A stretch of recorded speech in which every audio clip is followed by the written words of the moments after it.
Hello runners, and welcome back to the second week of our track workout. Last week, for all of those that tuned in, we went through a few warm-up drills and then strides. Before we move on with new drills in our warm-up routine, we're going to repeat the same warm-up routine for one more week. So let's take a few minutes to once again go through last week's drills and strides, and then we'll get started with the new main workout. As a reminder, before you even begin the warm-up routine of drills and strides, you want to loosen up by going through some of the stretches that we demonstrated in our flexibility workouts. So Amy is demonstrating heel to toe. This is going to really warm up, stretch out, get the blood flowing to those back leg muscles, posterior muscles. So you're going to really exaggerate. You're going to really flex that toe up towards your shin and then get high on your tippy toes. Next, she's going to do high knees. So here you're driving your knees up towards your chest. Good posture. And then she's going to demonstrate butt kicks. And here you're doing the opposite. Instead of bringing your feet up in front, you're bringing your feet up to your butt, engaging hamstring and glute muscles, which are really important for having a good stride. So Sharon is now demonstrating one of three important skips. She's driving her heel to her butt with a light toe touch down in between. Also with a nice posture as she's moving. Her arms are in sync with her feet.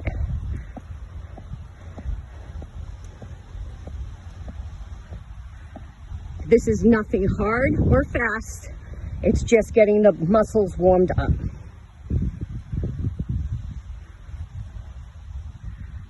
She's now coming back with an extended leg with that same skip motion in between.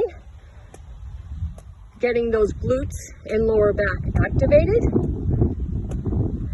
Again, speed is not important. It's warming up those muscles.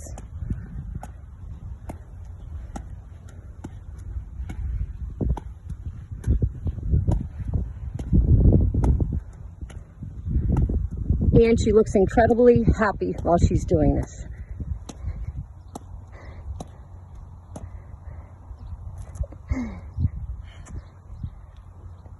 And then on to our third skip, which is our lateral motion. She's getting the sides of those legs warmed up as well. The heart rate's starting to move a little bit more. You got to make sure you go on both sides, keeping that body even.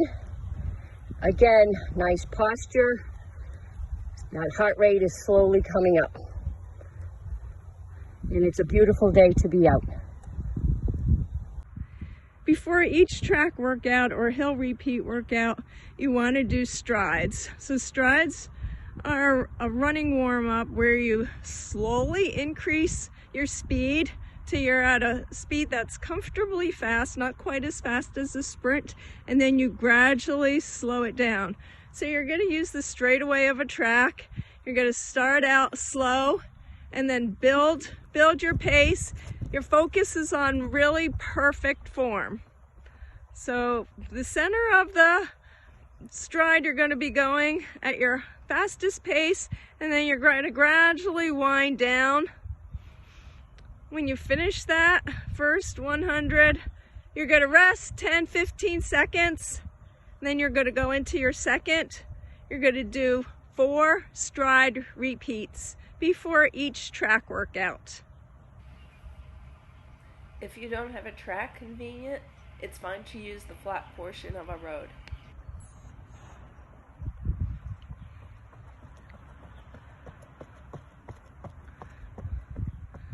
So we're going to rest 10 to 15 seconds, and then we're going to do 2 more. This week we're going to be doing 600s, which is 1.5 times around the track. So again, beginners are going to keep that perceived exertion level about a 5 to a 6. We're going a little further, so you're going to probably slow your pace down a little bit. More advanced runners, again, you're going to keep a perceived exertion of 7 to 8 on your first one. The difference between this workout and last week's workout, as far as the recovery goes, is you're going to have a jogging recovery or a walking recovery or a moving recovery. So instead of just standing for those 90 seconds, as soon as you've completed 1.5 times around the track, you're going to walk or keep moving for that last half to get back to the start.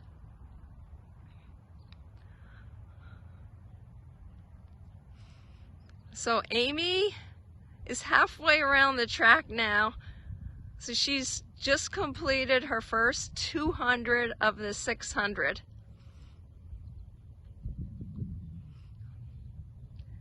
Now, beginner runners are going to do 3 to 4 600s, intermediate 5 to 6. Advanced runners are going to do 7 to 8 times around. 7 to 8 repeats.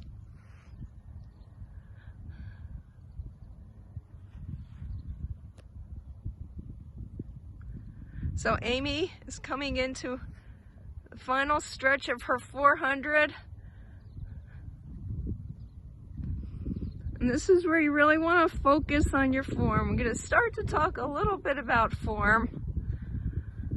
One of the most important things for preventing injury is keeping your cadence high. Your cadence is the amount of steps that you take. Most runners, strong runners, are going to have a cadence of between 90 and 95. So in 1 minute, they're going to touch one leg 90 to 95 times. Or they're going to touch both legs 180 to 190 times. So you can test your cadence yourself by just timing how many steps you take in 1 minute. So Amy is just finishing up her 600. When she gets to the end, she's not going to stop. She's just going to slow down her pace, bring her heart rate down, but she's going to keep moving. So when she gets back to the start, she's going to go right into that next 600. So this is her moving recovery.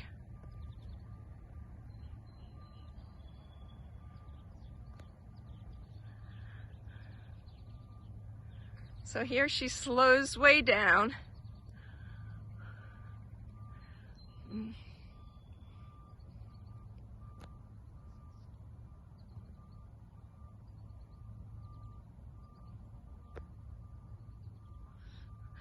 So when she gets back to the start, she's going to go right into her next 600 interval.